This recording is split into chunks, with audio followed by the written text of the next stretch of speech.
Hey everybody, it's old Chaplain V, back for another look at the 12-step spirituality program. I came across an interesting article in a religious publication. The title was Success Feeds Our Ego, but it can starve our soul. Wow, there's a lot in that article, but it addresses the fact that, we worship success in our society. And even ourselves, we want success. We're wired towards success.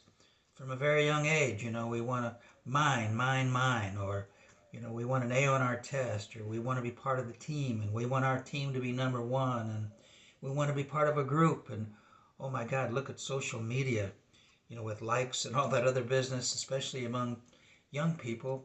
And then we worship our successful movie stars and our successful football players and the teams that are number one, and we spend a ton of money going to these events, paying golfers.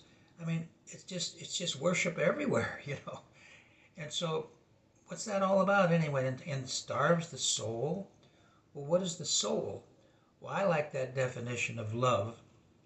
That it says when two souls become one. To become one. When the two become one, Jesus says, as the Father and I are one, we are one with those that do the will of my Father. So see, there's going to be some commitment or some obedience that takes place in that. It's kind of like the marriage contract, until death do us part. But the problem is we have a high divorce rate in our country because sometimes success, isn't about serving our family and doing right for our family. It's about bolstering our ego, and marriages separate because they just don't really have the commitment to do what, the contract, what the heart has reasons that reasoning doesn't understand, and when the reason's gone, then the marriage falls apart.